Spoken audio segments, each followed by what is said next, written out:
Turtle Gang is a UFO, alien, like I'm into all that since I was a kid.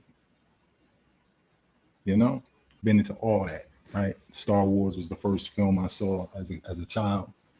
So I've been infatuated with the stars, the heavens, and all that for a long time. So at an earlier point in my life, I used to read every piece of information I could get in regards to the subject matter. So it came a point in time where I felt like I was an aficionado in the subject. I thought I knew something, right? Then I met Rick, and he had some things to say about all these things that I was very familiar with, but he had information that took it to another level. Now, whether you subscribe to it or not, you know what I mean? If you've read the information, you know, and you know the history behind the information, right? And you've done your studies in the different cultures that all have this similar type of story in their ancestral background, stuff is real interesting. So when Rick started presenting things to me, I was definitely impressed with what he had to say. So I want to introduce Rick, then I'm gonna bring him up, and we're gonna get this started now. I did watch the interview yesterday you had, so I'm gonna try and not ask too many of the same questions, but of course we have to cover some of the information. So Richard Smith is an experiencer, author, international speaker, and radio host on the topics of UFOs, the Moorish Legacy, and related matters. Combining his passion for truth and justice with extraterrestrial intervention, ancient history, and alien contact, artist, writer, media host, and international speaker Richard Smith is best known for his groundbreaking lecture presentations on the Moorish Legacy, white Freemasonry, the Temple of Solomon, and the Alien Abduction Phenomenon. Spanning a tremendous cross-cultural spectrum, Smith lectures have inspired a wide range of people from multiple and diverse backgrounds while serving as a platform for a growing global movement that began in New Egypt, New Jersey, at the Earth Mysteries and UFO ET conference in 2005. An outspoken advocate for the victimized underdog, the paranormal, lost knowledge, and ancient wisdom. This is a public service announcement. The following presentation contains controversial information and ideas that could change the way you view the world. What you see and hear may soon compel you to take action. Viewer discretion is advised. How you doing, brother? Doing good. It's good to be back on the show. Yeah. Yes, sir. Yes, sir. Good to have you. Good to have you. Yeah. So I wanted to do a little something different, of course, today. Right. Definitely good to see you, man. How many years has it been? Oh, when was I last in Brooklyn? You're away. I think that was maybe 2014. It's been a while. Yeah, somewhere around there. Yeah, been a long time. So before we get started, obviously, for people who don't know you, if you just like to give a little brief introduction, I just gave a little introduction, but if you want to give a little brief introduction of yourself before we get started. Sure. I am an experiencer. It's been that way in my family for a few generations. It's been going on with me since I was 4 years old with extraterrestrial contact. But the reality of it, the fact that it was actually happening, didn't happen until my first awakening when I was 21. And then everything came flooding back like a boatload of memories that, as I was growing up in a child, I thought were just really off the wall dreams and nightmares. And at that point, it started a conversation with, and today I describe in the books as the crone. I describe her as a female praying mantis. Turns out she's the one that's been there in the background since I was a child and had even had a relationship with my mother and my grandmother. So, okay. yeah. real quick. So that was going to be a part of my Oh, okay. question. Sorry. Like, no. But you seamlessly went right into it. I just wanted to, Okay. rephrase it. Like, I was going to ask you to share something interesting about your childhood, and your upbringing, Okay. something that might be unique. So you're right. Yeah. You're right on point with it. So please continue. We got that psychic link going on there today, but Yeah. yeah. So that started that conversation with this entity, and basically that was right around the time when I was getting into going back to college, and it was going to be a visual arts program anyway. So that tied together, and she came to me and said, "Would you use your talents and skills to download this information, put it into the artwork, and use it as a tool to educate the people?" And that's what started it, because I agreed to that. From that first series of artwork came the writing of the very first book years ago. And then later on, the trilogy, which Norris had introduced you all to earlier. Um, and of course, the lectures and the speaking.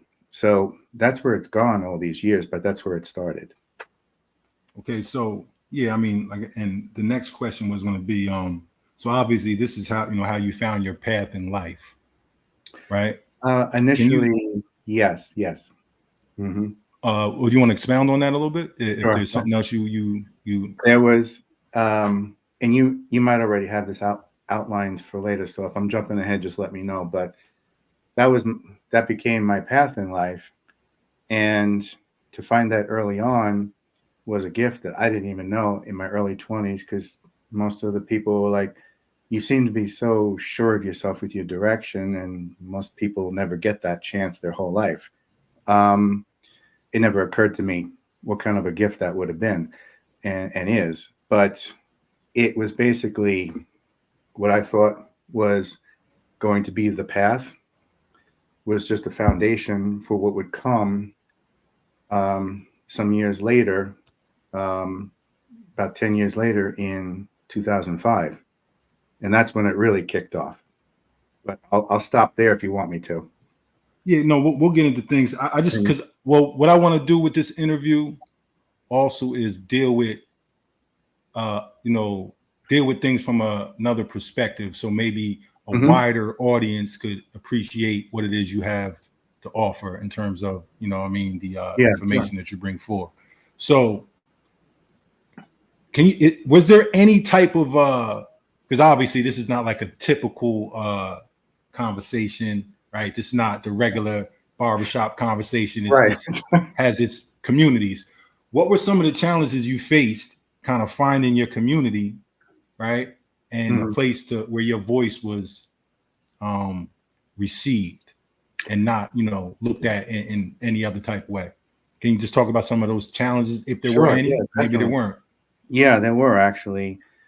I actually I do bring up some of this in the book too, where the first challenge I came across was realizing there was something very different about the path I was walking versus the other side of the aisle, which was people who were experiencing some pretty awful stuff with what has been characterized as alien abductions.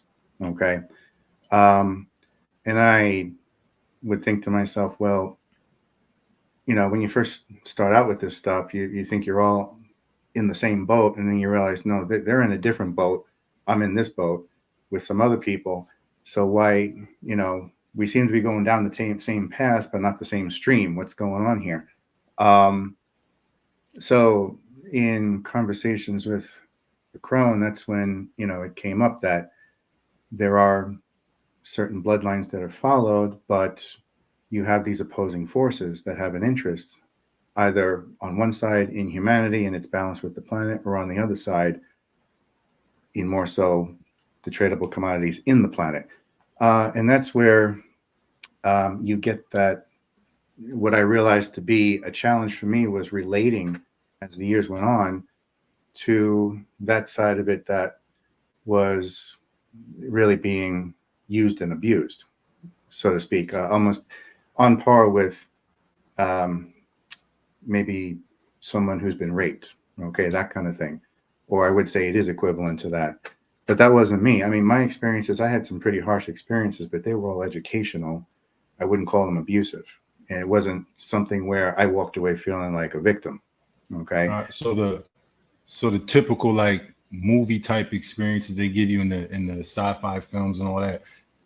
Pardon me, you didn't experience that. Yours was a very different type of abduction. If that's what we're talking about. A different kind of experience and odyssey I was going through. It wouldn't be for some years before I realized why, but that was my first challenge there, was realizing, why is there such a division between people like myself and others who seem to be, let's say, the majority of the characterization? And maybe in some cases, some people didn't fit into that category and thought they did until they met me and realized, oh, okay, there is another choice to follow. It doesn't all have to be that. So some people just weren't aware, and they just were going along with it because they think they were stuck in that category. So there was that challenge too, of maybe getting people to realize, okay, sure, you can relate to those people who might be having some pretty awful experiences, but is that really what's happening to you? Are you just seeing it by association? Or if you step back and analyze it objectively, is that really you? Or are you having the experiences that I'm having, more educational? Okay. And some people woke up to that at the time. I suppose as time went on, after that, the next challenge was, why is the narrative, good or bad? I think you're breaking up. I don't know if it's me or you. I'm still here. You got me? Yeah, I think you're good now. Okay. So the next challenge that came along after that, as the years went by, was looking at how the narrative was being controlled. Or even if not controlled, how it was being dominated and steered. And okay, so before you get to that, let me ask you, just put it in plain terms. So what is your exact mission? Sure. My mission is to educate the masses and get them ready for official first contact. But in doing that, you have to get them back in touch with their ancient history and realize that we are them, they are us. What was then is now. And if you don't want to repeat history again, then you have to learn from it to be prepared for what's coming down the pike at the end of this century. So that's my mission, is to get people into that mindset of, or that psychological makeup that says you're prepared for this. Because honestly, there's not a whole lot of us on this planet who are ready for that yet, because we have a lot of hurdles to get over socially and culturally. Yes, I agree with you. So before we jump into things, I got one more question that, like I said, I kind of want to hopefully open up what it is your topic and your subject matter to people that might not even, what I'm saying. So someone who doesn't believe in extraterrestrial phenomena, things like that, what can they take from your work outside? Like, what I mean? Like, if there's something else they can take from your work and from the information you bring forth, even though they might not believe in aliens, what can they get from it? Well, I think if they want to separate that part out, that's fine, because what you're still left with is the undeniable evolution of events on this planet that led to where we are now. So that's what you can take from it,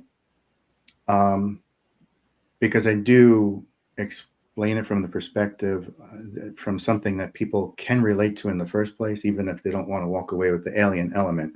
Okay. So if they want to leave that behind, you still have what's going on the planet itself all this time for the last 12,000 years to look at. Absolutely.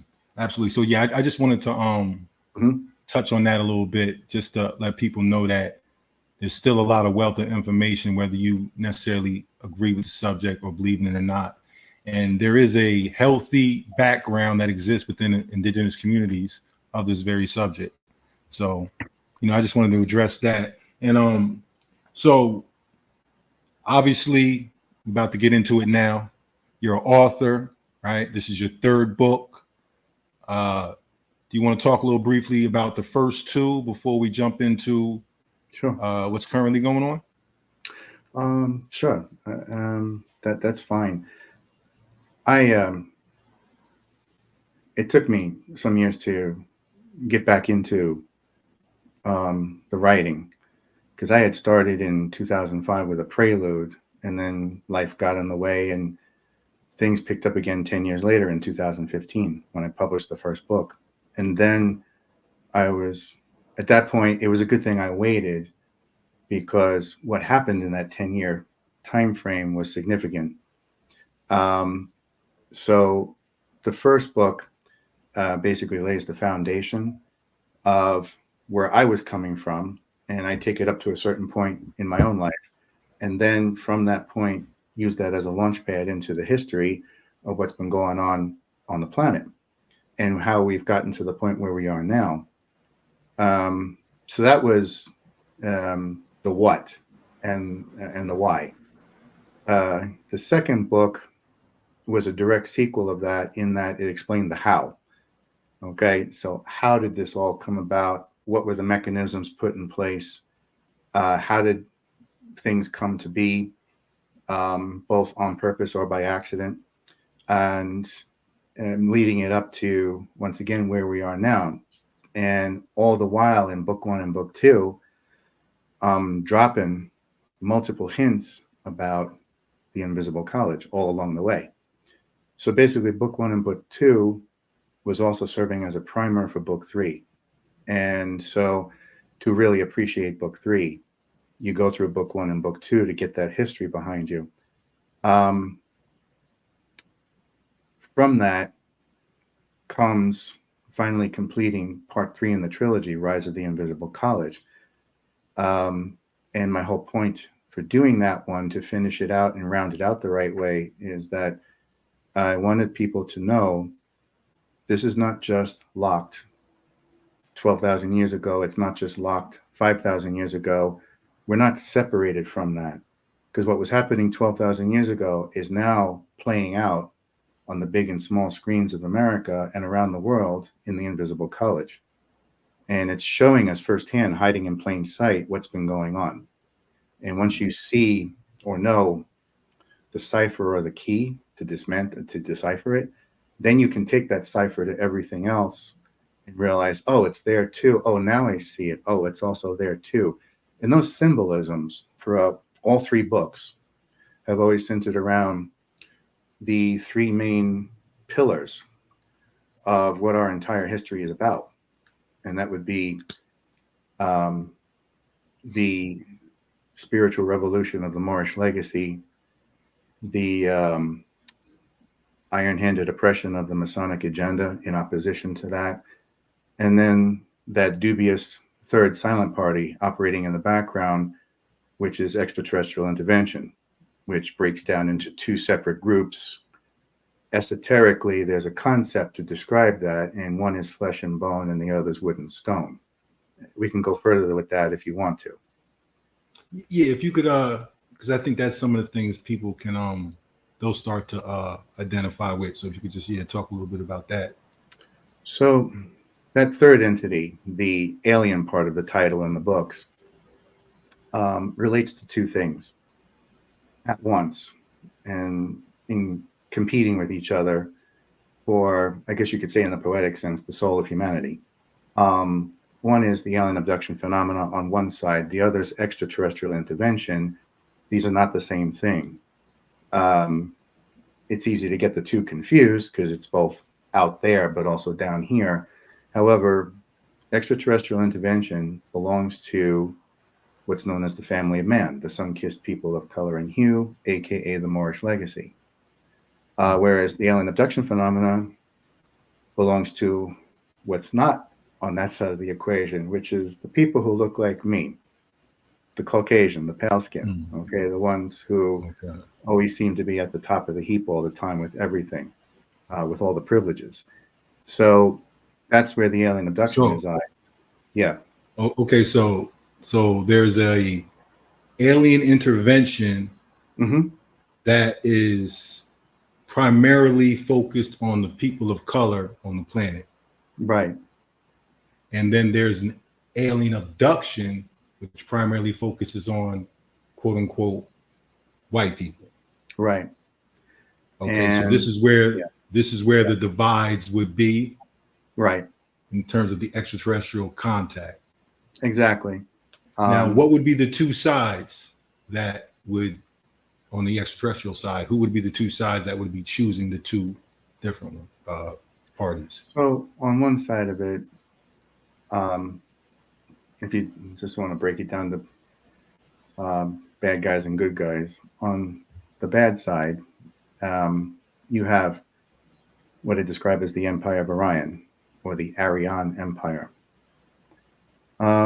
Just to keep it real simple, that would be your Aryan queens, reptilian queens. That would be your Canis feudal lords, which look like bipedal werewolves. Okay, the dog race, dogs, Canis. All right. That's your two-party system right there. The Aryan queens and the Canis feudal lords, upper management and middle management. You always have that, and that was passed on to this planet in terms of a power structure. You always have upper management and middle management. One makes the rules and the decrees, and the other does the dirty work to carry them out. So that's your two-party system right there. You see that throughout society because that was a ripple effect that was intended to trickle down into our society. No matter what kind of economy we had, society, culture, it would manifest itself in many different forms. If you want concrete examples, you could look at the Federal Reserve and the IRS, two-party system. You could look at the FDA and Big Pharma. That's a two-party system. Okay. You could look at corporate conglomerates and media monopolies. That's a two-party system. So we're normally stuck with thinking of Republican and Democrat, but that's a very academic view of it. It goes further than that. Okay. So it's not just that. I also talk in the book that other obscure two-party system of Rockefeller and Rothschild. That's another two-party system. So that's that side. On the good side, you have what's referred to as the Temple of Solomon, which relates to an extraterrestrial race known as the Ankyls, the praying mantis type. I also talk about this mix of different alien races and what I refer to as the sisterhood. Okay.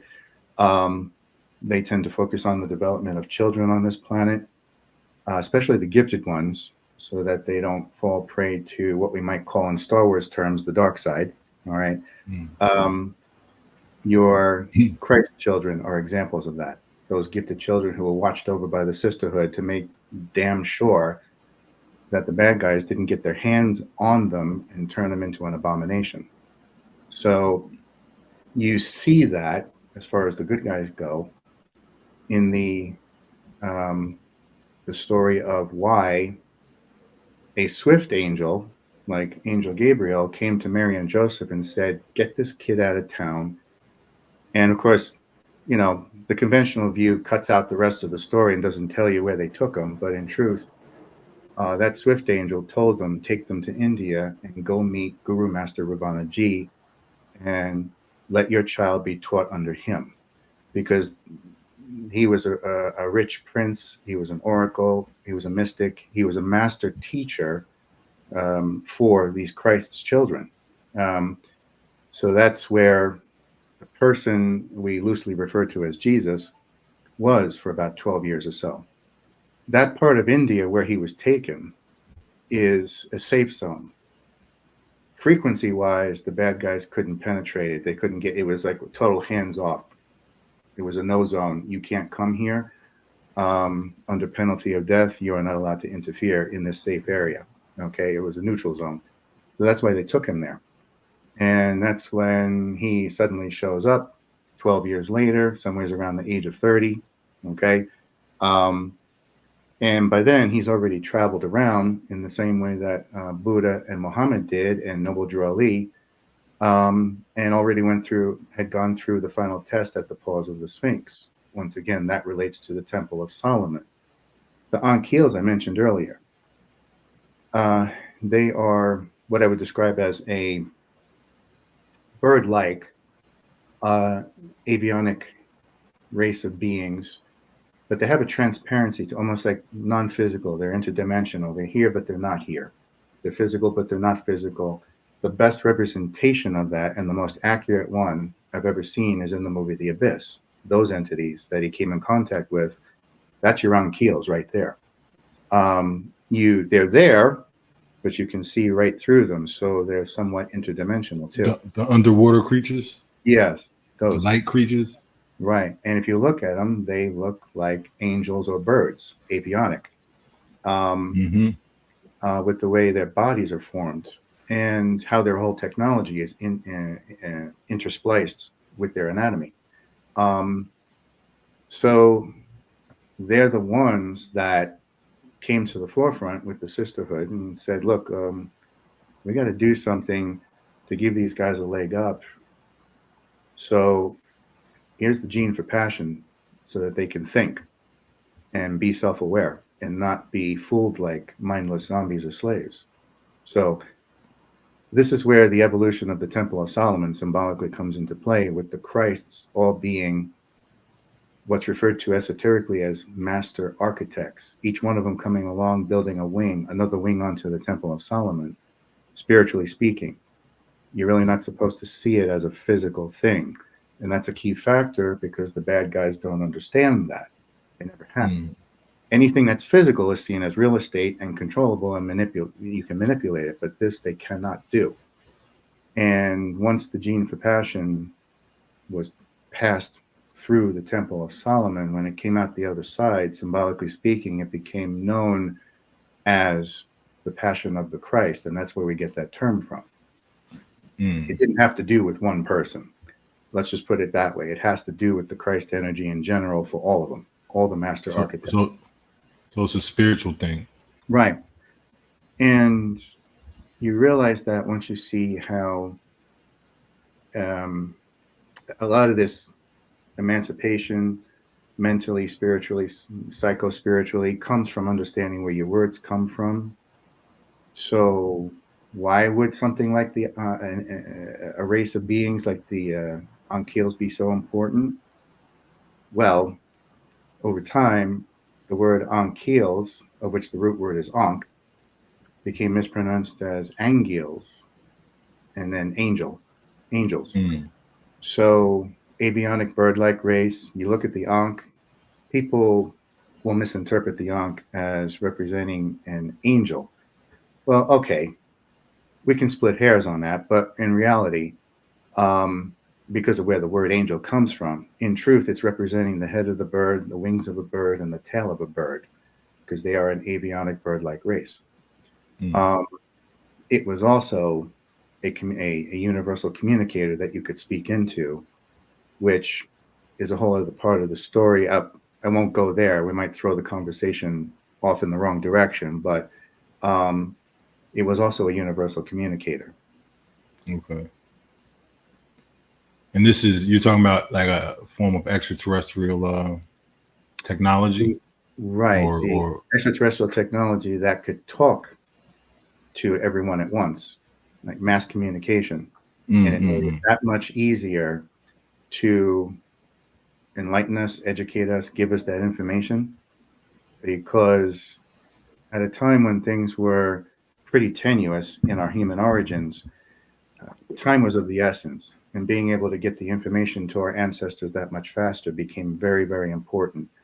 So not only did we have the genetic code embedded into us at that point, but then we also had the ability with that genetic code to absorb that information through our minds that much quicker.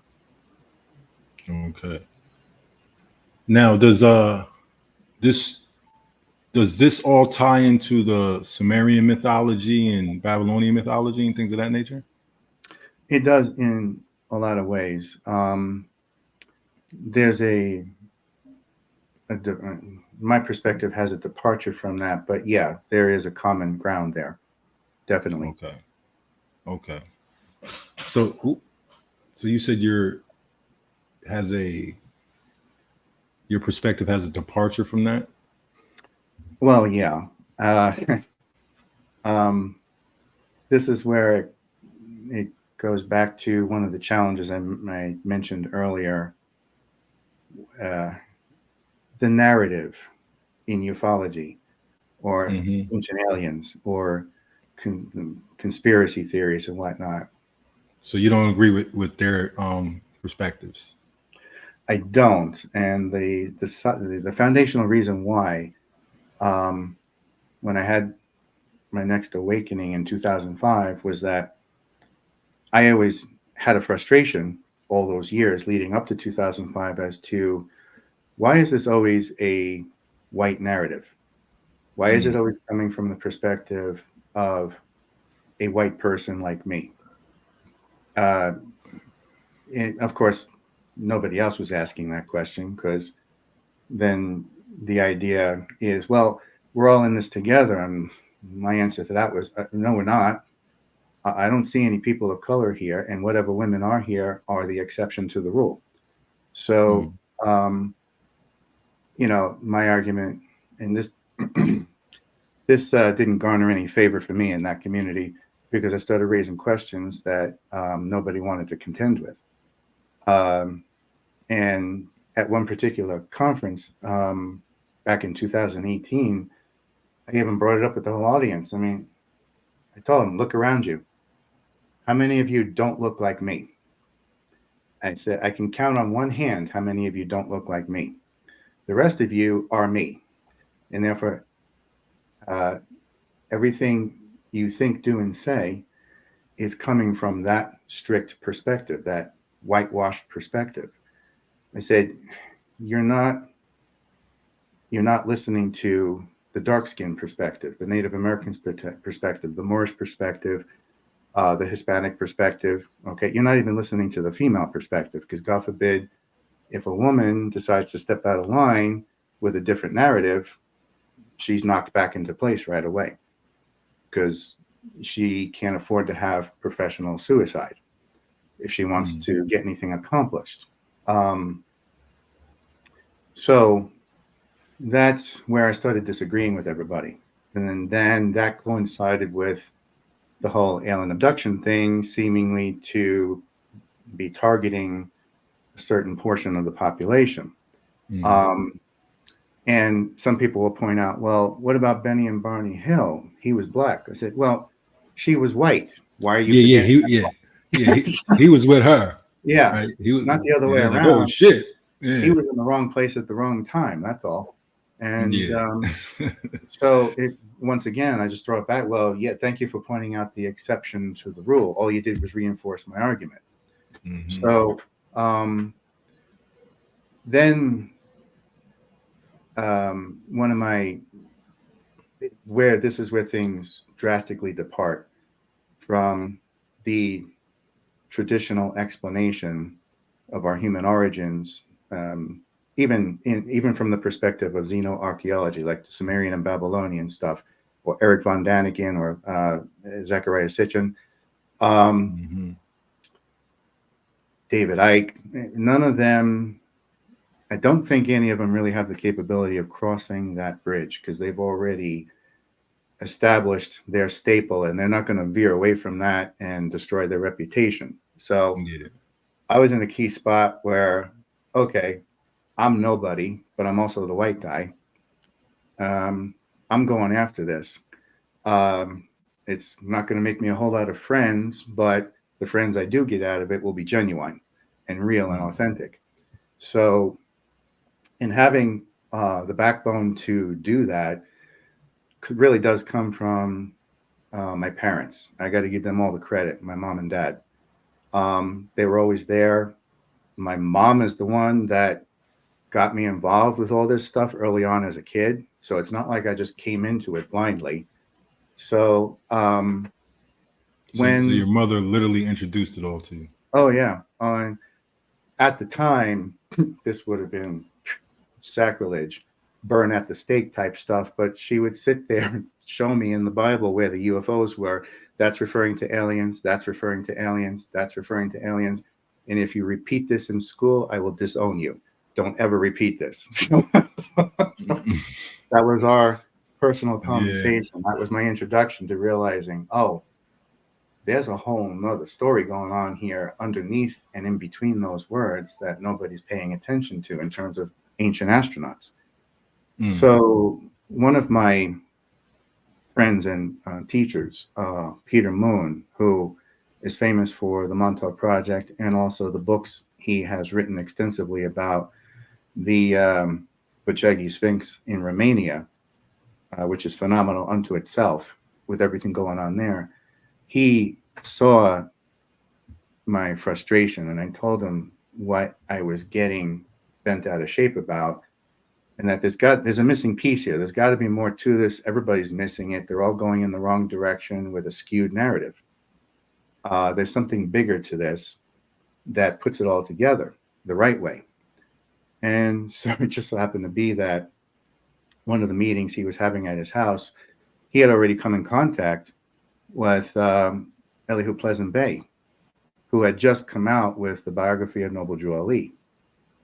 And that original printing is what I have. And they did an updated printing that's a little bit more manageable for the general public to read. Because that first printing, it takes a certain individual to be able to sit there and read that. Because it was dense and thick. It was square like this and about that thick. Big fat yellow book. You could see it from a mile away. Well, Peter comes out from the back room where his books were. He says, I have something for you. And he says, I think you're going to realize in time that this always belonged to you, and now it's coming back to you. So I looked at it. I was like, you've got to be kidding me. I know this book has to be at least $100, and you're just giving it to me? He goes, yeah. He says, I think with the frustrations you've been having, he says, you're going to get more use out of this than anyone else and understand it a lot better and be able to explain it a lot better when you put it together. So I took it home and started voraciously reading through it. And this was Peter had already gotten me introduced to the Moorish Legacy with his books, the Montauk Book of the Dead, the Montauk Book of the Living. He got into it in those books. And then comes the biography of Noble Drew Ali, which totally lit everything on fire. And at that point, I'm looking at this, reading the words in the book, and it was like a complete spiritual, genetic, and psychological makeover came over me. At that point, the crone shows up, and she said, well, I'm glad you finally found it. And she says, are you ready? She says, after what you've read in here, you're about to cross a threshold that you can't return from. Once you cross that bridge, there's no going back. And she says, are you willing to do this? And I said, yes, I'm ready. I said, my parents raised me for this. I've been primed for this ever since my first awakening at 21. I said, I understand now where this was all going. And so let's do it. And that's when in 2005, I came out with both barrels loaded with the Moorish Legacy, the Masonic Agenda, and extraterrestrial intervention, and started explaining it in sequence, the bigger picture, the fuller picture, and telling everybody, look, this is the part you've been steered away from. This is the part you missed out on. And here's the reason why, because we have this entire controlling, manipulating white narrative. And if you're brainwashed with that white narrative to just see everybody else like you, then how are you ever going to realize what you're missing? Because the white psychology is brainwashed not to see people of color as people of color, per se. They're brainwashed into seeing them like themselves, and that's the worst form of racism. So when you start looking at someone else who has definitely never had your experiences of privilege and self-entitlement and has always been on the benefiting side of systemic and aversive racism, or our culture of rape and misogyny. You can't see that. And the UFO arena just exaggerated that much more. So, So yeah, so you would say that racism exists even in the ufology arena, I and would say in a big way, yes. Not like it's not like it's intentional, but it's programmed. so people can't imagine that within this subject that people of color are somehow affected or connected. Right. Or that it centers around them in the first place. Because then I bring up Mm, the difference between alien abduction and ET intervention. I'm like, this side belongs to the family of man. This side belongs to you. That's why you're having all these problems. mm, And then the room goes dead silently. Like you could hear a pin drop at that point. Because then I know what I'm messing with at that point. Because I know, if you can imagine, in the back of the room, there's the bad guys. If you can just hmm. imagine that energy, that bad energy standing in the back of the room looking at me with venomous eyes like, you SOB, you're going to tell them something they're not supposed to know. So, Mm. and when you start lighting their minds on fire with that, then they take a few steps back and realize, oh, this is the best thing I've ever heard in forever. You would think, like, I even took this lecture one year to, of all places, Memphis, Tennessee. And I tell people that, and they look at me like I have four heads. They say, you went to Memphis with that lecture and told them that? I said, yeah. And I got standing applause because they had never heard anything like that. Hmm. Yeah, So, yeah. I'd seen one of your lectures, yeah, and yeah, you rousing applause. Everybody wanted to have, I think the conversation after the lecture went on just as long almost as the Oh, yeah. lecture. Yes. Yeah, so you definitely have been received well. And so you would say that people of color are shocked to hear that this whole extraterrestrial phenomenon is even about them. Yeah. Once you explain it the right way, because if all you ever see is silver discs and alien abductions and the archetype of an alien being a gray, of course you're not going to relate to that. You know, I mean, when you look at what's generally referred to as not, I don't generally ascribe to the term black per se, but when you just look at the phrase black experience in America, there's no room in there to entertain anything extraterrestrial because you're too busy just trying to get through the next 24 hours with your head attached to your Yeah. shoulders. So, Have you yeah. ever spoke to the brother Young Pharaoh? No, I've heard of him, but I haven't. No. Yeah, he I'm not sure how authentic it is, but he says he was abducted. You know what I mean? Like I said, I can't vouch for how authentic he is, but he Mhm. believes he was abducted. So, um, talked about a lot of government type things. Um, but I don't think he says he had a good experience. I think Mm. his experience was traumatic. He Okay. says he was possibly drugged. I don't know. He has a very different conversation about it. I just was curious if you had heard of him or spoke to him at all. No, but what I can say to that is that when that happens to a person of color, there are repercussions for it on the back end because that's not part of the agreement. So if someone violates that agreement and goes after someone in the family of man, Hmm. then there's a backlash to that. So it sounds to me like somebody was stepping out of bounds at that point. Oh, okay. Yeah. See, I know I got some of my own ideas just on him personally. You know what I'm Oh, okay. saying? But that's a different subject. You know what I'm I saying? bet I'm you. not sure how authentic he is, but Yeah. yeah, it's I just think funny that no, go I ahead. think if, I was going to say I think if some people like him heard the full the full picture, the full story, then they might not be so inclined to just categorize it as that. They might have to be given second thought to realize, well, okay, maybe I didn't know how else to explain it. Now I have a different syntax, a different lexicon to use. So I wonder sometimes if people are just limited by, they've had this experience for sure. I don't doubt that. But then what kind of language are they going to fit that into? And they're going to look at the media and see that limited or stunted language, and they're going to try and fit it into that. Yeah. So if so it seems like a lot of this, from this narrative, a lot of the extraterrestrial phenomena is, and the upliftment of humanity is geared towards people of color, right?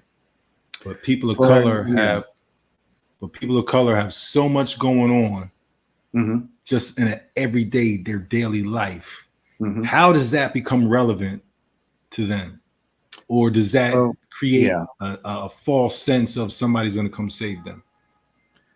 I wouldn't want to give any ideas about a false sense of someone coming to save you, but what I do know is this.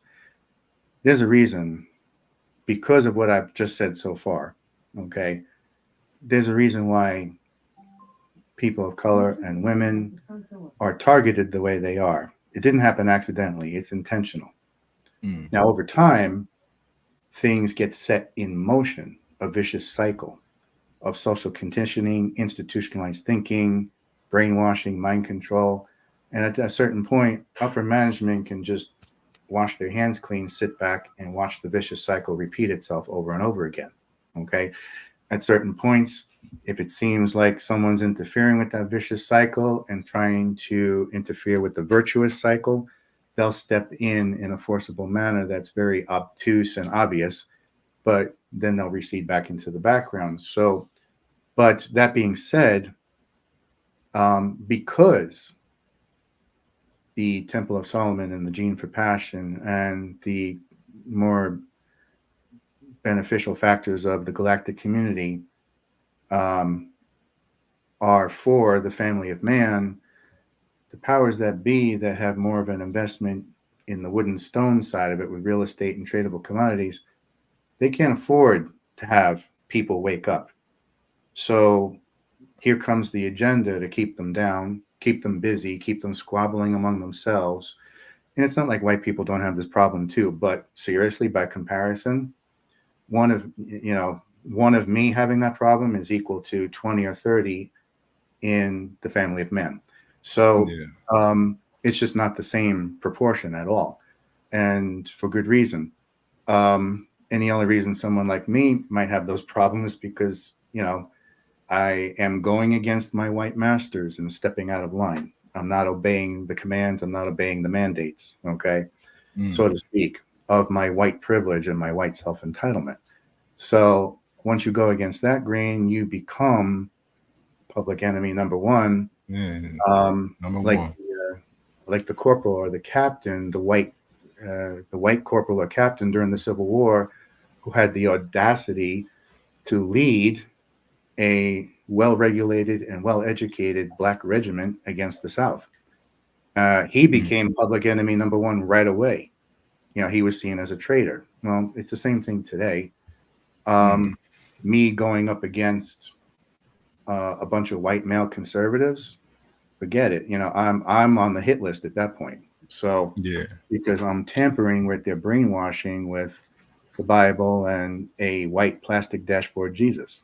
So now let me ask you, with the climate of everything that's going on today, right? I mean, I'm not sure how involved you are in social media and what's going on, with the P. Diddy's and Cat Williams talking about what's going on in Hollywood. How much of what we're seeing right now unraveling is directly linked to everything you're talking about? I would think a large majority of it is linked to what we're talking about here, because it's a trickle-down effect. And so all you need to do is pull one string at the edge, and then the rest of it starts to either fall in place or fall apart like a house of cards. So a lot of it, when I see this stuff going on in social media or in the news, in the entertainment industry, or on politics, because I try to keep up with that as much as I can. I'm just looking at it like, yeah, okay. It seems like middle management's on the move again because they've been given a mandate.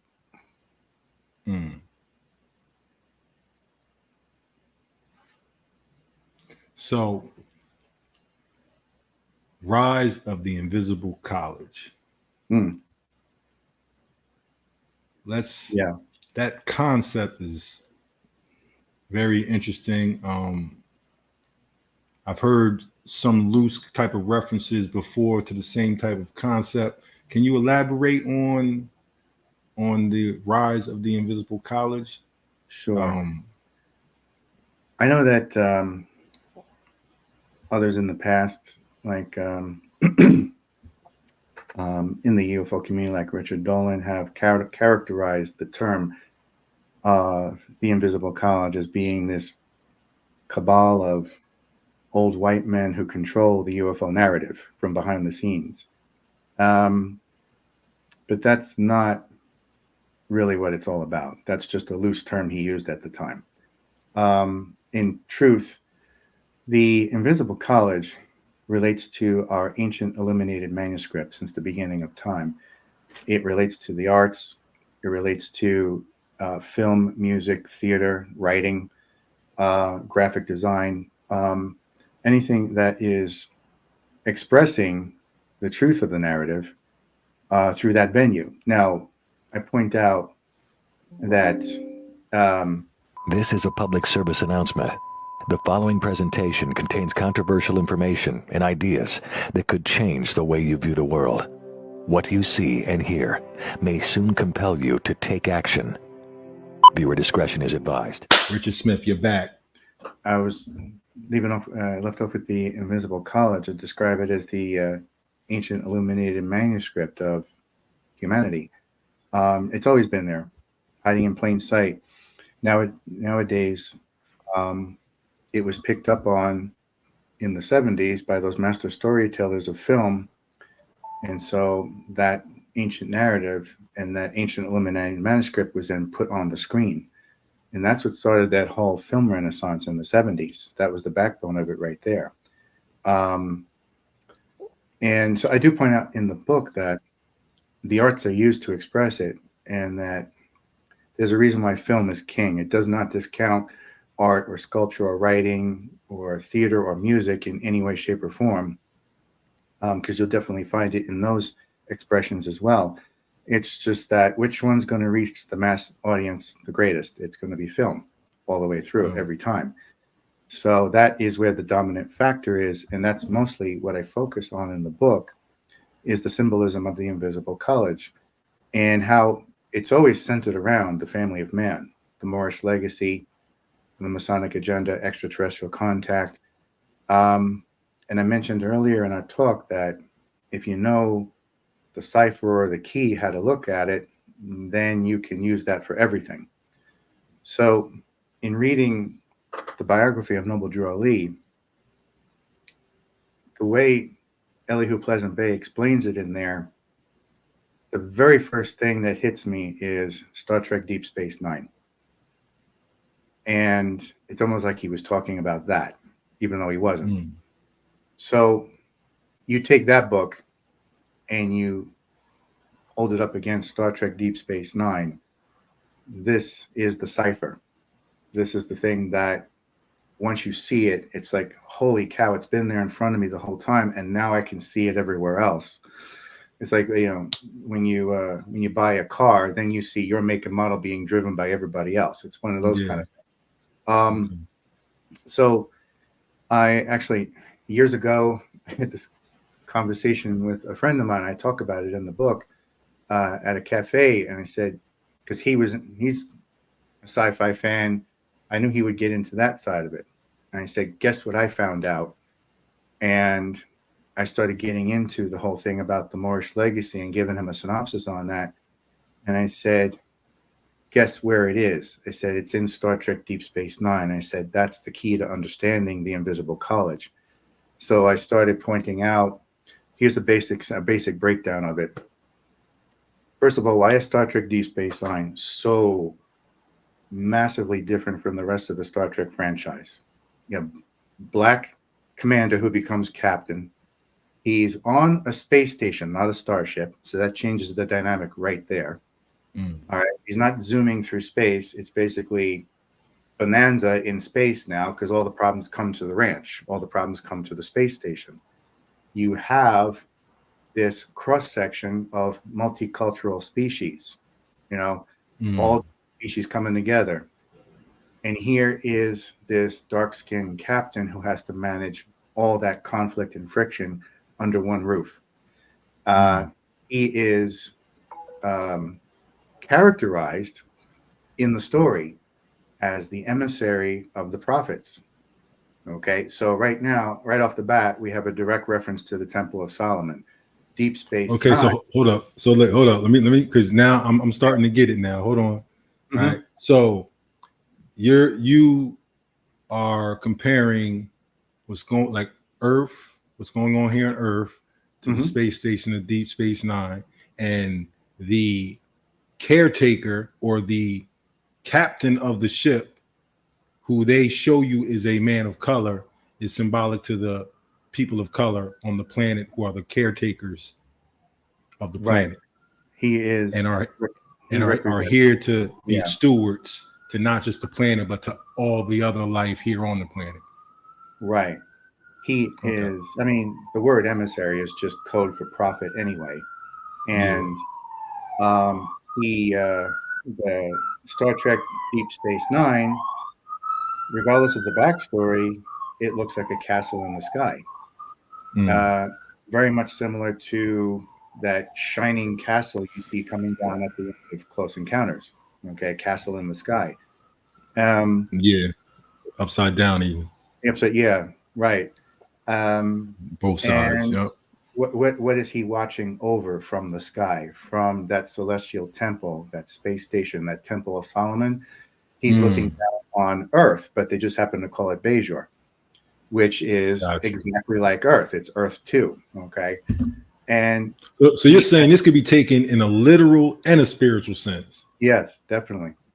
Okay. That's what's so good about that series. And I don't honestly know who was whispering in their ear when they did that series, but I love Gene Roddenberry, but I think it's a good thing he had passed away by the time they did that series. Otherwise, no one would have ever seen that series. So, because I also make an argument in the book that really should have been the original series, not Kirk, Spock, or McCoy. But because of the times that it came out, 1960s, you're not going to put a black captain on the screen. That's just not going to work at the time. Yeah. You're not going to show empowered women, because in Star Trek Deep Space Nine, he has his advocates around him, 3 women who represent the triad, the trifecta, the vril power, or the female princess, as I 3 described. sisters. Yeah. 3 sisters. That's a whole nother. Yeah, go ahead.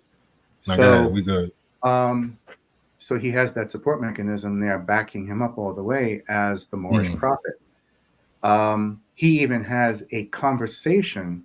It's most fans remember this episode where he's talking to an admiral, and he's telling him, I've been here so long, I pretty much want to stay here.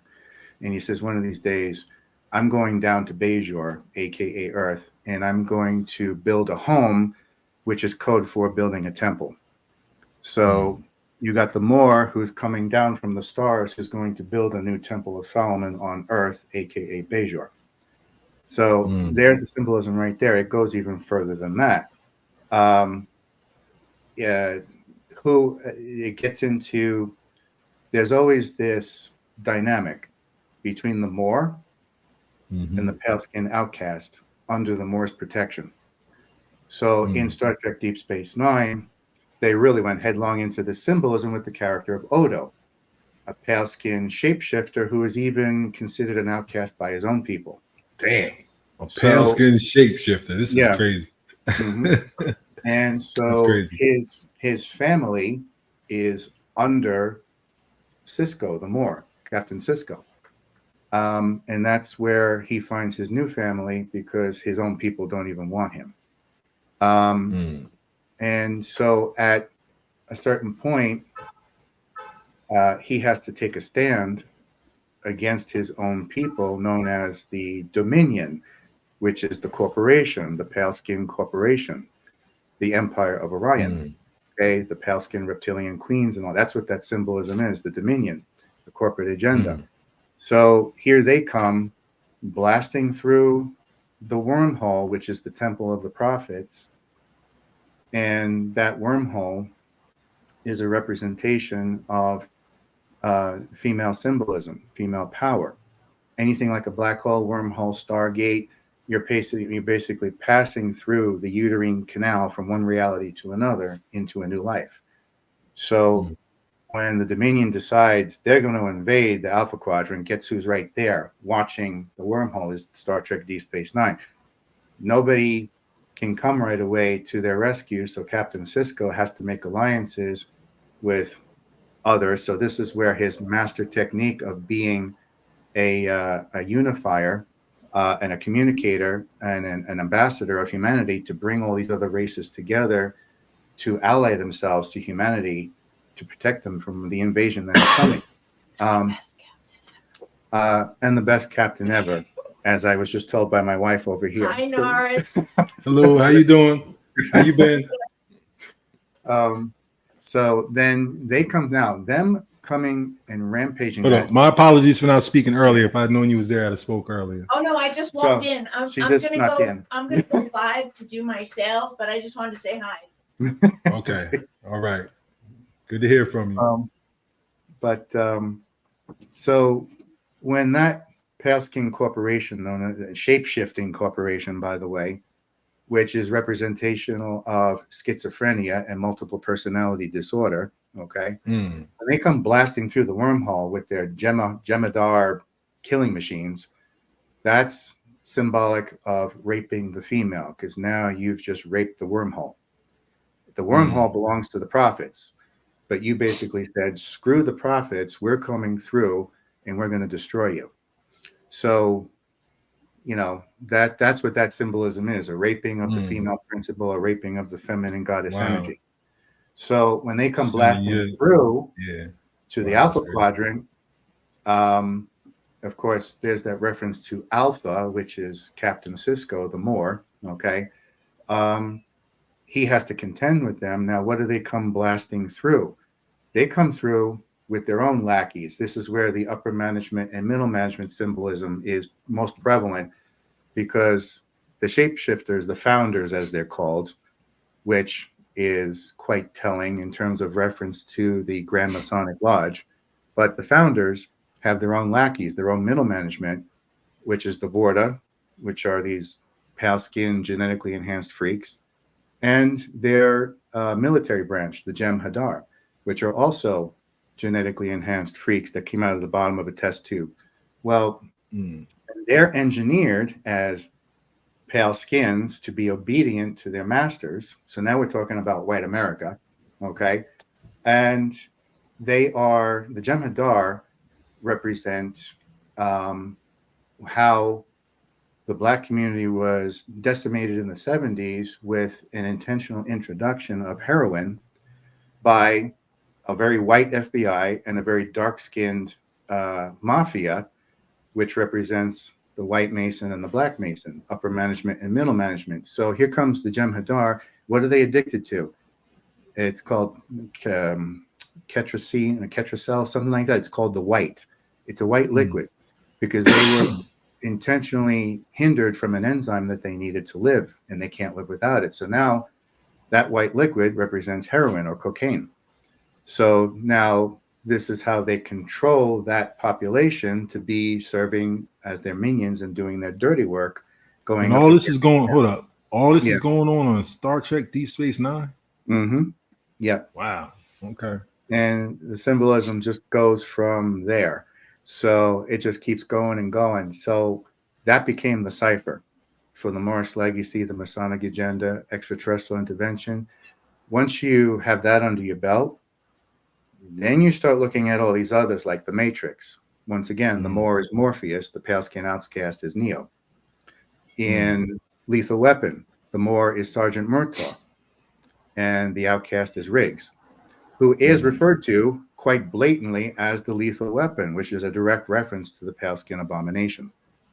So it just goes from there. There's symbolism throughout in that movie series, Murtaugh, the Moor, he's got the stable home. He has the Temple of Solomon. He has the family. He also has a boat in the driveway, which is a blatant reference to the Moor being a master mariner of the sea. So once you start seeing it, it really smacks you in the face. There's other examples like Event Horizon, which came out before The Matrix, which is quite symbolic in its own way in The Invisible College, because once again, you have Lawrence Fishburne playing the key character, the Master Moor, who's there to protect all of his people. And what's he going up against? He's going up against the great white Master Dragon, played by Sam Neill perfectly as the demon. So these two are going at it with each other. And the captain, played by Lawrence Fishburne, is trying to protect his crew from this abomination and this dark energy that comes from the bowels of hell. Well, to save his crew, he sacrifices his own life. But I point out in the book, that wasn't the end of the captain, because he is resurrected as Morpheus in the Matrix and comes back again to save the next pale skin, which is Neo, and trains him to be a master. And just like Odo or Riggs, Neo sides with the family of man against what is symbolically referred to as Machine City, which is like the Dominion, the corporation, the white supremacy, the pale-skinned agenda. Okay, so all this symbolism starts to fall into place in the Invisible College, showing us what's been going on. Now, in that evolution, you also have an empowerment going on from the days of Cisco, because I take it right up to, I bookend it between Star Trek Deep Space Nine and Black Panther. And I bring it right up to Black Panther, and I say, this is the legacy of Captain Sisko. Black Panther picks up where Sisko leaves off. And then I start getting into that symbolism in the Black Panther movies.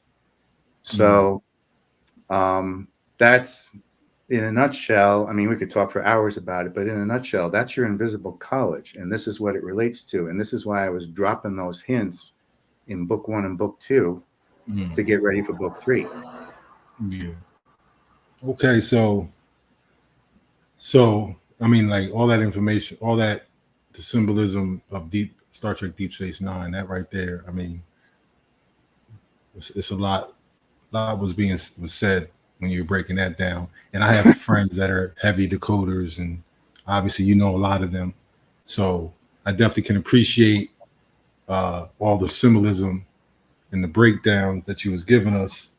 So let me ask you, I'm going to turn the conversation in just a slight different direction. A lot of the extraterrestrial phenomena that people witness today, how much of that do you think is U.S. military, like reverse engineering or whatever the case may be? What is your take like on the Roswell and all that?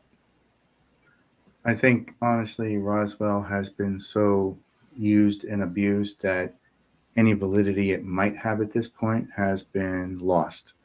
I do think something very real happened there. I don't think Jesse Marcel was ever lying. I think he was forced to lie after the fact with some weather balloon garbage. And Project Blue Book only reinforced that lie by making themselves look like fools later on with crash test dummies.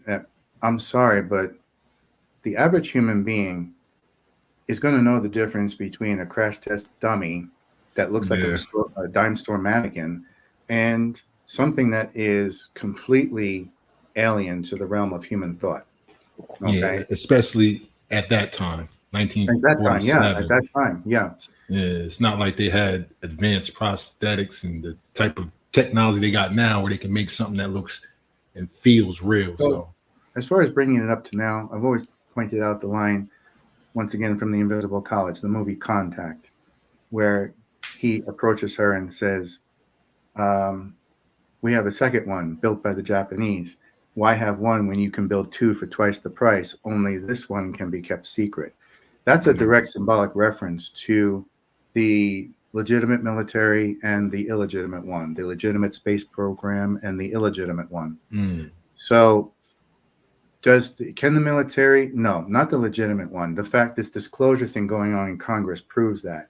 But I do believe behind the scenes, there's a whole lot of illegal activity and reverse engineering going on, a whole lot of failed tests too, because we can't quite get a handle on how to make the most of that technology work for us. And thank goodness for that. I think it was by design that if any of those things ever crash landed and certain dark elements of our military or government started reverse engineering that we would grasp some of it, but we wouldn't be able to grasp 100% of it, because the mentality, even in the congressional hearings with the legitimate military witnesses, the mentality is quite obtuse. The mentality is, how can we make this work for us from the military perspective? How can we turn it into a weapon? That's the only mentality that's there. Whether it's legitimate or illegitimate on the back end, it's the same mentality regardless, going down the same path. How can we weaponize it?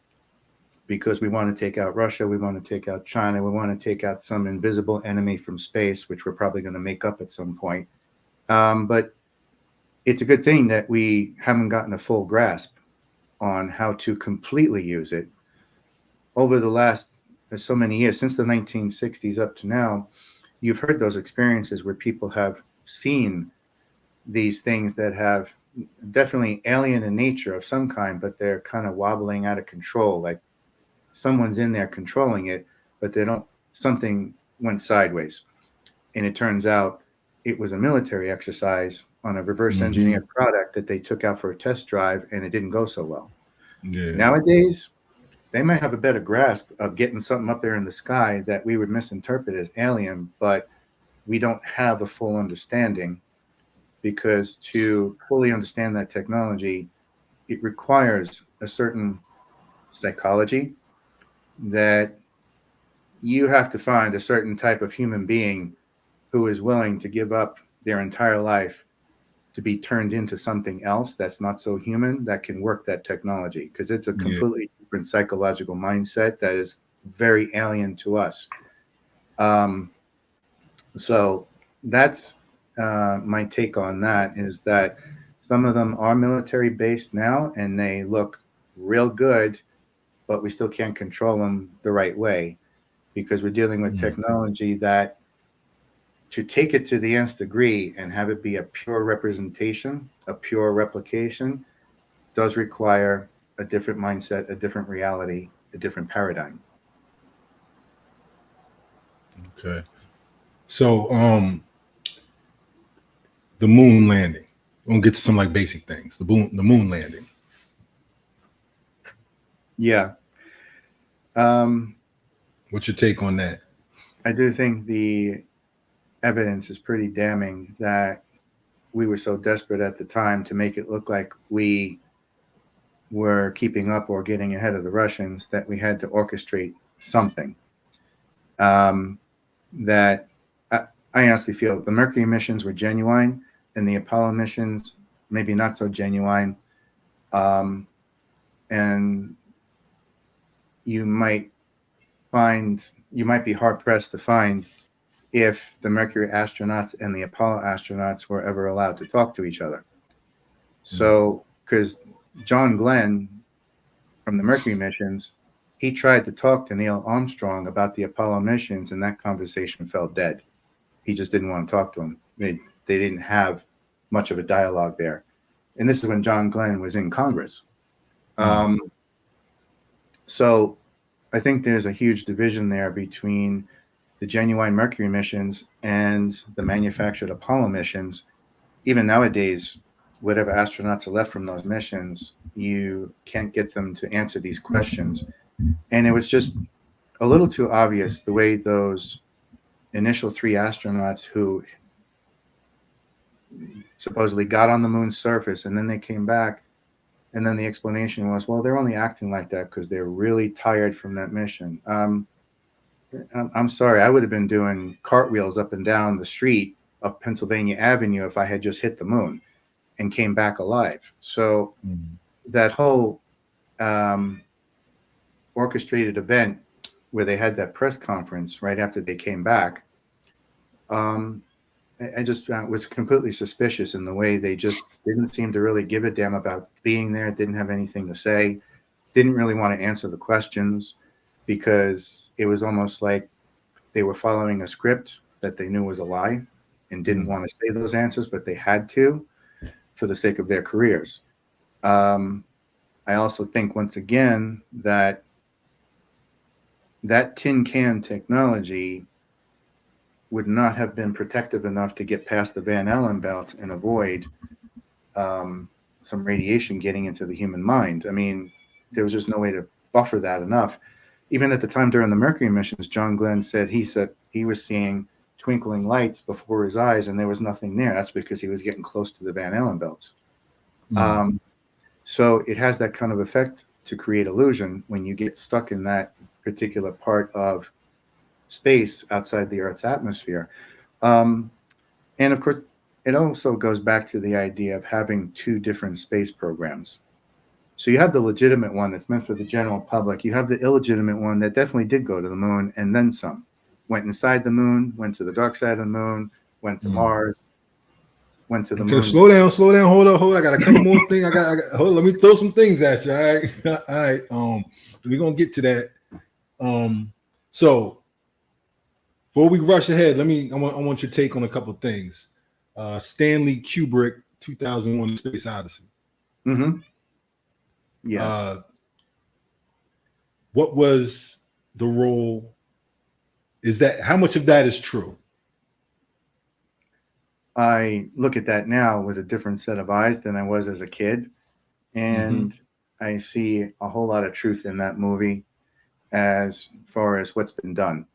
I do think a lot of it is slow moving like that. I think the movie depicted it realistically to the best of their capability with the science available at the time. But I also think that Stanley Kubrick was tapping into something with the Invisible College and putting it on screen in an artistic manner that has never been surpassed to this day. There's a lot of history more so than fiction.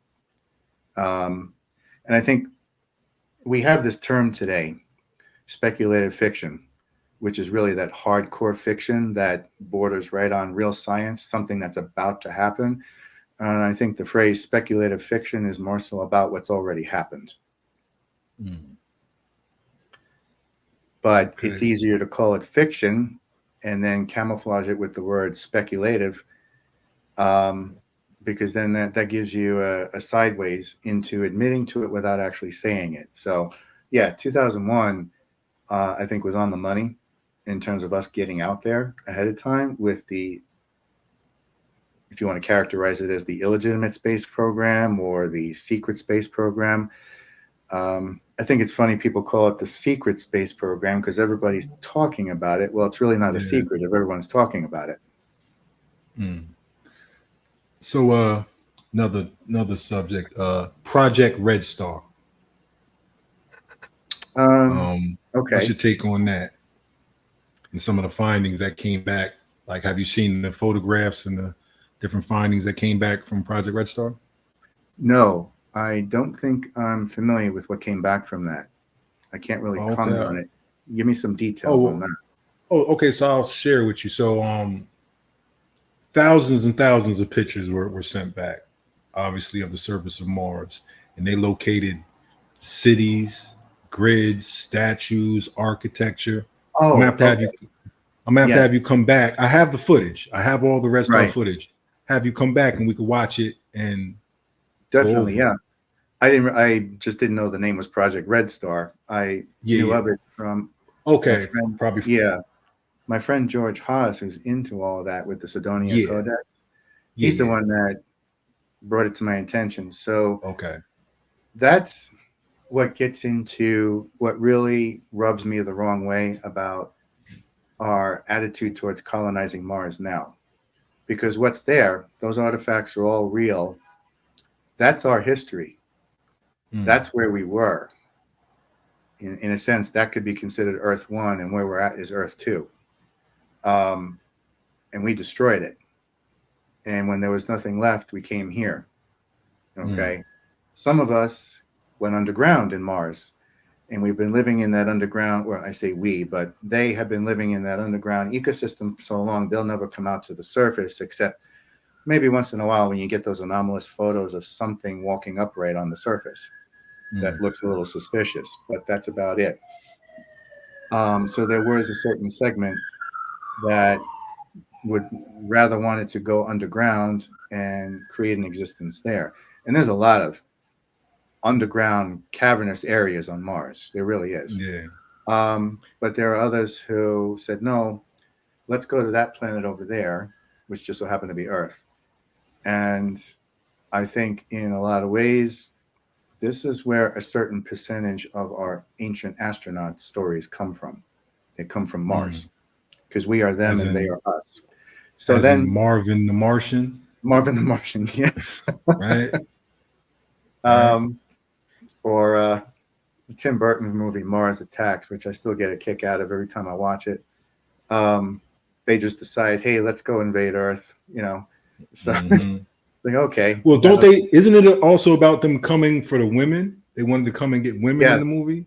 Yeah. Now, wouldn't that be a part of the mythology that deals with the Agigi coming to Earth to take wives? Yes, that would be that symbolism there. Yeah. There's actually, now that I'm thinking about it, there's a key part in even that movie, because Tim Burton's a great director, where once again, this gets into our psychology not meeting up in the middle with their psychology. And when they first land in that movie, there's this presumptuous dolt who comes out there with a dove and releases it as a preconceived sign of peace. Well, they take that as a sign of war. So, that's something that we are going to have to contend with as a human race, that our preconceived notions are brainwashed into us and socially conditioned and may not necessarily be true. Most of them aren't. We have to reverse engineer everything we were conditioned with. I do think that starts with learning about the Moor, the Mason, and the alien, because that's a great way to deprogram yourself right there as a starting point. But you have another of my favorites in the Invisible College, right alongside Deep Space Nine, is Babylon 5, which ran on the airwaves at the same time. And in that one, it starts off, and this is a powerful thing that I'll explain how it relates to the Moorish Legacy, but there's a certain point where we have to be careful who we're sending out there to meet species for the first time, whether we're inexperienced and we don't handle it the right way, or we're just obtuse and belligerent and decide, screw it, I don't give a damn, I'm going to do it this way. So in Babylon 5, it starts off with this warhawk of a captain who really was not meant for first contact at all. Comes in contact with the main alien species in that show, the Minbari, which is a highly evolved species. They have three branches. They have spiritual, religious branch. They have a military branch. And then the worker class branch. And so they have their spiritual teacher on board that craft. So now you have a floating Temple of Solomon coming to meet them. And their version of showing peace is to put out all their guns, shut down their weapons, but show them what they have. We're not going to use them. That was their message. This is what we have. We're not using it. Well, the warmonger, human being, okay, he comes across that and decides to take it as an act of war and decides to fire up his weapons, fire the ship while they're completely defenseless and had their shields down. That kills their spiritual leader. Well, that's a symbolism for the three assassins who killed Hiram Abiff. So that starts that whole war off, because now the Minbari, that you just killed their spiritual leader, well, that's going to set that off. that's a symbolism for what's been going on in the Middle East. And so the Minbari wiped the floor up with the human race everywhere, every human colony, all the way back to Earth. Now they're about to wipe the floor up with Earth and exterminate us completely until they end up kidnapping one of us to study us. Just so happens to be one of the key characters that come into the series later on. But when they kidnap him, they hold up a certain amulet, once again, a symbolic of the Ankh, and it actually can see who you are in your frequency, your soul, your spirit. Right off the bat, it turns out it's one of their ancient Minbari ancestors that had reincarnated on Earth as a human.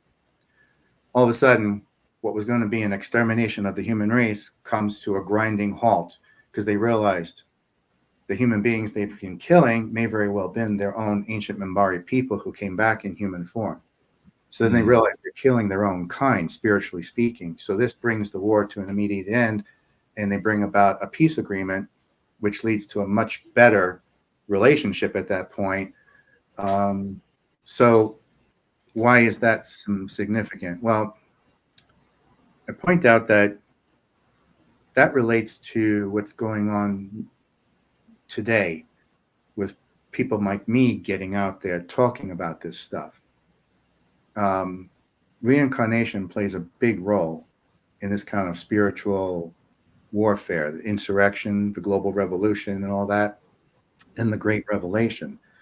In that, what better way to target the problem than to take someone who had been part of the family of man and reincarnate them as a pale skin who knows who he was in the past and realizes who he is now. So there's a lot of that going on where the family of man is being reincarnated into the pale skin form to deliver the message. Because when it's been done any other way, your civil rights leaders end up dead in a hail of bullets. Or when a woman tries to deliver the message, she's categorically minimized and ostracized with 4 and 5 letter words.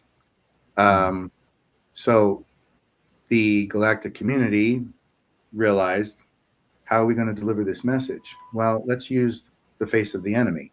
Let's use one of their own. How are they going to argue against that guy when he's already born into a status of white privilege and white self-entitlement? How are they going to tear him apart when he's one of them and he wears their face? So that symbolism in Babylon 5 directly relates to what's going on here right now on Earth. That spiritual reincarnation, that's the insurrection right there. The Temple of Solomon bringing those ancient people of color and hue back, those Egyptians, those Mayans, all of them into pale skin Europe, pale skin America, or pale skin Australia, to raise that awareness that much quicker and faster on behalf of the family of man, on behalf of the sun-kissed people of color and hue, to embolden them to say, hey, this is what's been going on with your history. You may not have realized this because you were brainwashed to stick your head in the sand and look the other way and be victims and bite at each other, infighting in your own community. And that was all engineered. I mean, you take a step back from that and you realize, why the hell are we fighting amongst ourselves when we should be looking up at who's been controlling us, or looking to the side, or looking in back of us? And even when it came to any kind of dark-skinned tyrant murdering psychoholic freak in Africa or the Middle East, well, when you follow the paper trail, you find out that tyrant was supported by a white corporate master.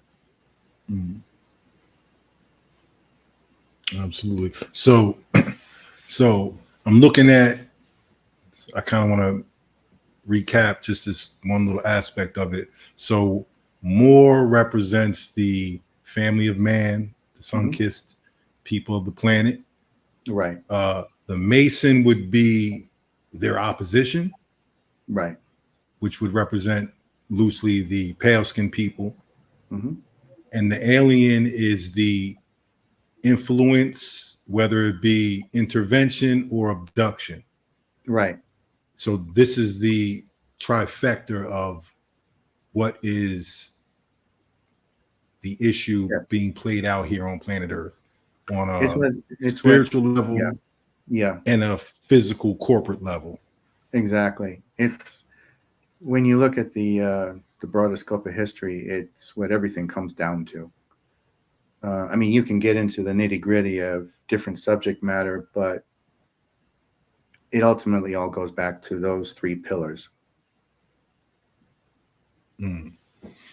So, and this is something this is a battle or a war that's been taking place, raging in the universe long before it found its place here on planet Earth amongst who we call Earthlings. It was something that took place on Mars. It's something that's reverberated throughout the universe for as long as, I guess, life has been. Would that be safe to say? I would say from a human being's perspective, with our limited lifespan, I would say yes, since time immemorial. I mean, everything has a beginning, but for us, that beginning is so far back, we couldn't even relate to it. Yeah. Yo, this was definitely an incredible conversation. Like I said, I'm a extraterrestrial history, got that conspiracy thing in me, but I try to hold back at it and not, dive all the way into things. But I do try to, identify actual solid conspiracies that have been, conspired against the people. Another thing I want to ask you about, real quick. So disclosure, how is the disclosure project? How is all that going? And where are they at now in terms of types of records and things that have been actually disclosed? So that's been quite interesting to see how far they've been pushing that. They've gotten to the point where I knew they were going to get to on it, which is that silent, obscure resistance from behind the scenes, which is the intelligence community. Because at one point at a press hearing with the key politicians who are going after this headlong, they admitted the intelligence community turned around and told them to drop dead. We're not giving up anything, and you can't make us. So now it's a case of, well, yeah, now you just emboldened them to make you. So let's see what happens with that. Because at a certain point, that's a sign of desperation. They're getting backed into a corner more and more. And eventually, the consensus of public opinion is going to get so bad or good, depending on your perspective, so great, I should say, so intense, that those who are on the front end, who have their own connections on the back end, are going to have no choice but to force the issue. Somebody's going to be jumping out of a window pretty soon, because that's how desperate it's going to get. So, and you'll probably never know about it because these are people we're not allowed to know about, but somebody's going to be held responsible for not keeping it under wraps or keeping it under control and allowing these, I guess you could say, renegade politicians, allowing them to step out of line. I get a kick out of watching it from a larger perspective of these, what is a lot of white male conservative politicians. There's some Democrats in there, there's some women in there, but the spearheads have always been on this issue with the disclosure of these white male conservative politicians going after this. And I just keep thinking to myself, okay, I can get behind you on that, but you don't know what you're heading into face first, because you push that far enough, you're going to discover something about yourself you didn't want to know. And that's that your existence is illegitimate. Gotcha. So, who would you think has made the most impactful contribution to this genre, this ufology, this history? Who would be your Mount Rushmore? Who are some of the people you study? I think at this point, for all the garbage he has had to deal with all these years and everything he's gone up against, including being given cancer and having the people around him die from cancer who were working with him, I would have to stand behind Dr. Stephen Greer on that one. There's others that come real close to that too, like Bud Hopkins and Steve Bassett, Richard Dolan, Linda Moulton Howe. You know, there's others that are right there too, right under him from my perspective, but he's at the top there. If I was ever going to work with somebody, it would be him. I'm not quite sure if I could get someone like him on board with what we just talked about today from that perspective, but I do know that what he has targeted already is pretty profound from his perspective and the things that he's talked about with the human condition and how we're just not at that point of being ready yet for something like that to happen. And also the powers that be that are operating behind the scenes, that when he started spearheading this years ago, they targeted, he wasn't by himself. He had a dedicated group of researchers with him that went after this. All of them got cancer mysteriously at the same time. No explanation why. All of them died except him. He almost died and recovered from it. It was almost like somebody was sending him a message. We'll make you die too if you don't back off. So I think that made him a little bit leery at first, but it didn't stop his robust attitude towards going after it. So I think he's been the one to look at as far as spearheading this and forcing this down the path of disclosure, because with that going on right now, the next phase after that, once that's established, is getting ready for official first contact. The disclosure part is the part that will help us get on track with our perspective of the world around us and broadening our perspective of life and getting out of that provincial snakeskin we've all been hiding in with our own preconceived beliefs and views on things and looking at the wider scope of things. You mentioned, this ties back to what you mentioned before, the word conspiracy. My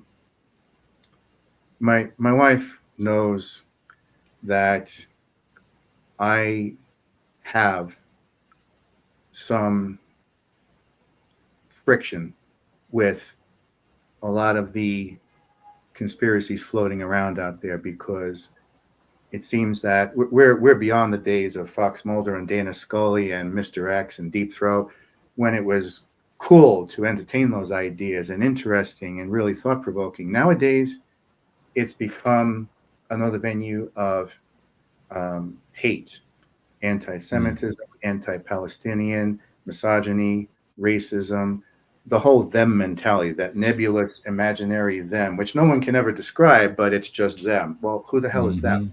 So, and so this is the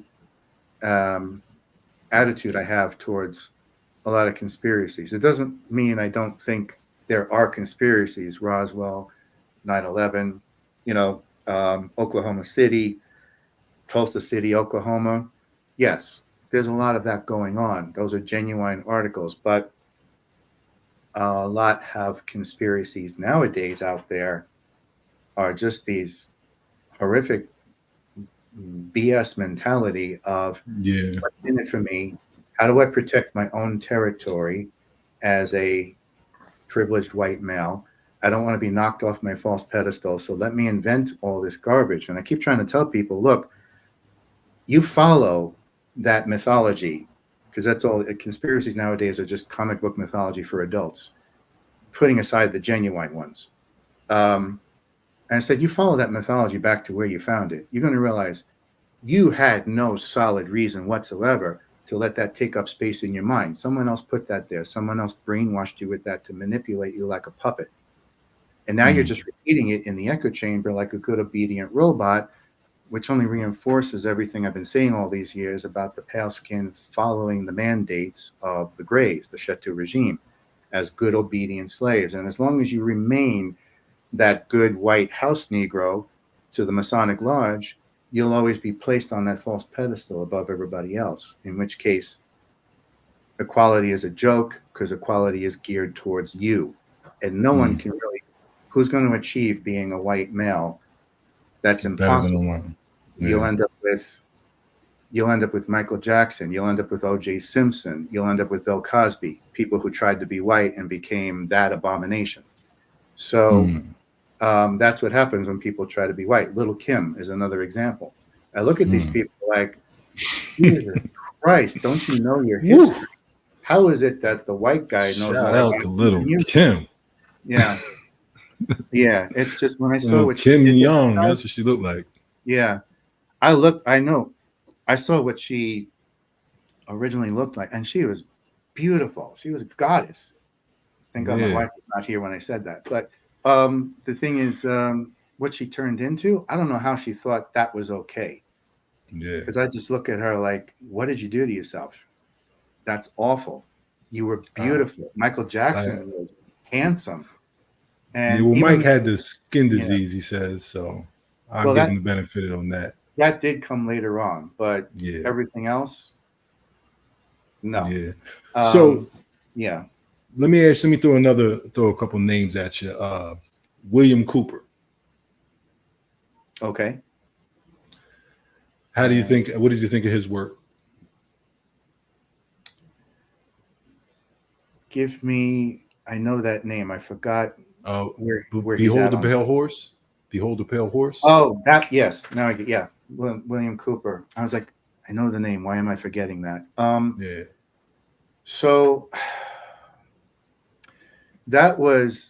he is the granddaddy of what started all those conspiracies. What you read in that book didn't exist before that book came along. And when I looked into his background, I was like, well, I really don't know where the hell he's getting this from. And I'm not sure if that story he came up with to justify it is like putting the cart before the horse or what. But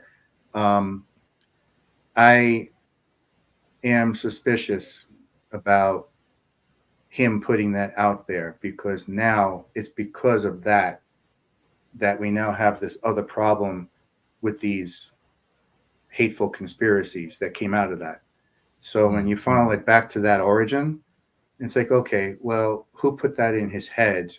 Because obviously somebody who saw the bigger picture realized that they could drop that in the water as a pebble and create this ripple effect to what we have now with things like Donald Trump and Fox News, that kind of garbage. Yeah.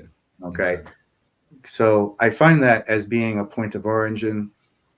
I don't blame him, but I just think somebody else was manipulating him unknowingly to drop that in the water, knowing that which came out of left field would be the thing that everybody would base all their other conspiracies on. And yet when you go back to that book, it's like, okay, where did he get it from? All right, you want to buy into that? His origin story? Okay, fine. That's him. I'm not going to doubt it. That's his experiences. I have no way to say yes or no to that. But what he describes in there, I'm thinking, all right, where are your verifiable sources? I mean, if you're going to get into that, I mean, you're a video journalist yourself, okay? When you're going to go explore something, you're going to get into the facts of what's going on. I don't think a book like that was written from the perspective of a research journalist. That's my honest feeling. Gotcha. Okay. Good old. So I want to touch on like some popular people that the general, people who are kind of loosely interested in these things would know. Zachariah Stitchin. So, people like Zachariah Stitchin and Eric Von Daniken have always been huge inspirations for me since way back when I was a kid, in 70s and 80s. They were even I think they were even included on a couple episodes of In Search of with Leonard Nimoy, which is a foundational series for me. But I've always held them in high regard. I suppose I would have to say, if I'm going to put someone up there next to Dr. Stephen Greer, it would probably be Zecharia Sitchin. Okay. But as time went on, I had, like I mentioned earlier, I had a departure from that viewpoint in that they went so far, and I don't blame them, because if you don't know where to go with that information, how are you going to know how to cross that bridge to the other side? Okay. Yeah. They knew what they knew. They took it to that point because that didn't exist before that. Okay. Gotcha. And they exploded that, just dropped it as a bomb on the scientific and archaeological community in the same way that one of my other heroes did, Dr. Robert Schoch, who I absolutely love Dr. Robert Schoch. He can do no wrong ever since the 90s when he came on the scene and blew that whole thing out of the water with showing that the Sphinx was there long before the pyramids were and is the product of water erosion and not sand erosion. You can't argue against the science of geology. You just can't. But of course, all the contrived notions, once again, real estate, the mentality being, well, possession's 9/10 of the law. But just because it falls inside the borders of Egypt doesn't mean it belonged to Egypt per se. Okay. There were other borders at the time. Okay. Egypt's borders came much later after much older primordial civilizations had already come and gone.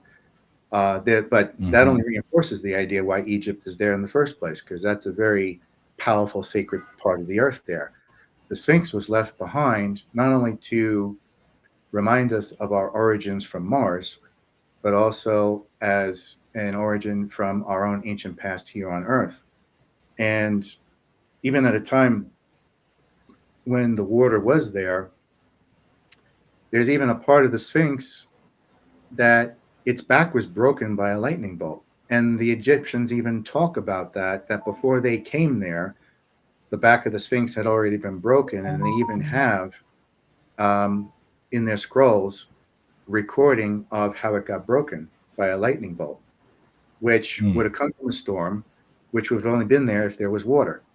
So once you look at the climatology of it all and the geology, this is what changes the whole perspective on history. So people like Zecharia Sitchin, Eric von Daniken, Dr. Robert Schoch, they all put things on the right path so that we could pick up the ball and run with it further. Had they not done that, we would be nowhere with this conversation.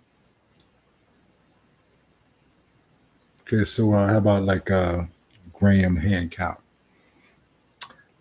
Another good one. I actually have a quote of his in the beginning of the new book, Rise of the Invisible College.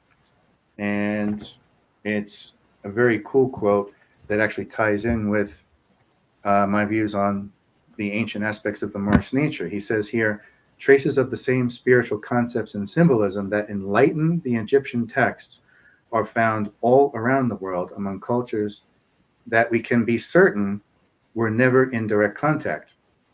Straightforward diffusion from one to the other is therefore not the answer, and coincidence doesn't even begin to account for the level of detail in the similarities. The best explanation, in my view, is that we're looking at a legacy shared worldwide, aka Moorish Legacy, passed down from a single remotely ancient source. And I think he's the only person that came the closest to crossing that bridge. That's his way of admitting to it without admitting to it. Yeah. He has a lot of interesting things to say. I listen to him every now and then. Now, like I said, this has always been a fascinating subject for me. It's definitely, good to have somebody like you as be able to say you're my friend, and I can actually have these type of conversations with you. Like, this ain't the normal conversation for me in my daily, like even growing up, in my neighborhood, what I mean? We having conversations, in my neighborhood about typical things, we talking about history and all that. And I'm like, yeah, I just got done reading all this stuff about extraterrestrials. But it's not always cool to talk about in certain arenas. You know what I'm saying? So, no, definitely not. I definitely, yeah. So I definitely appreciate being able to have these conversations with you. Is there anything else you wanted to touch on? Any other directions or avenues you want to go down? If you want to let us know what's going on with you coming up, any appearances. Sure. I'm gonna be on Moors in America with Sharif Aliel.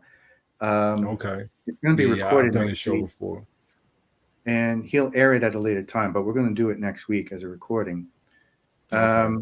I'm also going to be on in the beginning of June. It'll be recorded and shown at a later date, but it'll be classified with Richard Willett on Iconic Media Group. So that'll be coming up in June at some point when he actually airs it, usually on Wednesday nights. There's that going down. I've also taken the original book that served as a prelude from 25 years ago, Legions of Light, Armies of Darkness. I decided to do a special 25th anniversary edition, which I'm going to be releasing in June. Okay. I just had a couple of forwards written for it by the two people who were there with me at the beginning in 2005 when I gave that first lecture. And I had that book with me. So it's going to be fun putting it out there. And I figured that book has been floating out there like a unwanted orphan all these years. It's time to bring it back into the fold, because after I finished the trilogy, I thought to myself, okay, it's time to do some justice with the prelude that led up to the trilogy. Let's redo that a little bit and get it in alignment with the trilogy so that people can identify and realize, oh, it's all part of the same thing. So that's coming out in June. Legions of Light, Armies of Darkness, brand new cover. It'll have a personal extraterrestrial family crest on it that I have not used in the past. So I'm looking forward to getting that out there. It'll be a forward by David Kokel and George Haas for in there. And then ultimately, in the bigger picture, now that I finished the trilogy, that served as a launch pad, a foundation. Now that I've established that language, that perspective, and that foundation, now I'm going to take it into the next project will be Official First Contact, the next series of books. So that's where I'm going to go after, because I figured right now we're already in the disclosure environment. What's the next phase that's naturally going to come? It's going to be Official First Contact, and we got to get ready for that. And I'm hoping that with everything I've talked about, everything we've talked about, everything I've written about in the books, that it will help the family of man get more in alignment with who they are, what they represent, what they mean in the galactic community, and get on track with their true calling in life with humanity. Because nowadays, I mean, one of the other motivating reasons for writing the book was to set the record straight and say, hey, you're destroying each other. That was programmed into you. That's not natural. You got to break that programming and break that vicious cycle and get back on track. So don't be like your white Masonic masters, because you're doing only what they want you to do. Be better than that. You're supposed to be the one setting the example. You're not supposed to be following the pale skin directives. So it's that kind of lesson that I wanted to put out there, that there's a bigger thing out there for you in the galactic community if you would just stop with the vicious cycle. So that's the challenge. Yeah, I think that's a great message, whether you subscribe to extraterrestrials or not. I think that's a great message. Where can the people find you? Websites, sure, social media, stuff like that. One of the other things I just released along with the new book is the new website. UFOteacher.com had a complete makeover from top to bottom, because I figured at this point, with the trilogy being done, the website needs to be redone too. So that's out there. UFOteacher.com. You can keep track of what's going on with the events link at the top. The books are there. My interviews are there. This interview will be there. So, and you can find everything about my wife and I on that website. Everything will be there. So just go to ufoteacher.com. We even you want to contact us. There's a contact link there. Use that to get in touch with us. So, but that's the best way to do it. All right. So sounds good. Definitely thank you. I don't want to keep you all day. Save something for the next conversation. Yes. I definitely like for you to come back. Maybe we can get into a little bit of this Project Red Star footage. Oh, definitely. That would be awesome. You know, I got a few theories I'd probably like to run by you. You know what I'm saying? And other than that, bro, definitely appreciate you. It's been a while. I know. Thank you for being a solid person. Once again, say hello to your wife from me. Tell her it was good to speak to her again today. Yes. And like I said, once again, if there's anything else you want to close with, if not, it was a great experience. I hope everybody else that actually tuned in got something out of it. I hope they follow what you're doing. And oh yeah, another thing I want to talk to you about. Are you in touch with Bro Rich from Black Magic? Bro, that's not the same as Rich? No, Bro Rich. Okay. No, I'm in touch with him. The lecture you came to, and when you met when you were here, it was his lecture. He was the one that was put the lecture together. So he does a Black Magic 369, I believe it is his page. Okay, yeah, I've heard that. Yeah. I'm gonna reach out to him and because that's definitely a platform you would like to be on, because they would appreciate this type of information even more so than I appreciate it. That would be awesome. I'd love to talk to him. Yeah, I'm gonna reach out to, and he'll remember who you are. So I'll reach out to him and hook y'all up so you can definitely get over there and have a conversation with him. He'll definitely enjoy it. So once again, thank you, bro. I appreciate you, and we will be in contact, and we're gonna line up this next little show very soon. Hope everybody enjoyed today's conversation. Like I said, it was a change of direction, something refreshing. You know, something I could just sit back and really just take in. You know, and I appreciate it, bro. Definitely, it's been great getting back in touch with you again. It's an honor to be on the show. I look forward to coming back again. Everybody, take care of each other. Have a good day. Indeed. The peace canal. Peace, bro.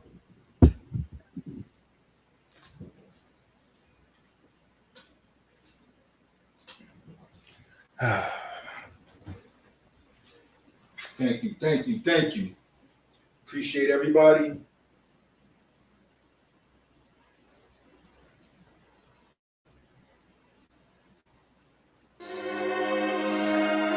Now, here's the law. Every civilized nation, civilized, dwell on that word for a while. Every civilized nation in the world is governed by these 6 aboriginal treaties that make up all international law. Hence, from them come the law of nations, which has clan mothers who hold territorial rights. In order to be part of these treaties, you would have to belong to a tribal unit that was ruled by the Casas Someses, which is known in international law as clan mothers, or the women. So the women were the law. And for some of us, this is the truth. When you put back a tribal government, you have to look at who it is that selects anyone to speak on behalf of the representative of a territory upon this earth. And it must be a man, but that man must be appointed by, as they say in Europe and in international law, it must be done by the Casas Someses. She must appoint the man. Otherwise, it's not acceptable in international law. Today, Indians have a lot of trouble because they no longer know who they are.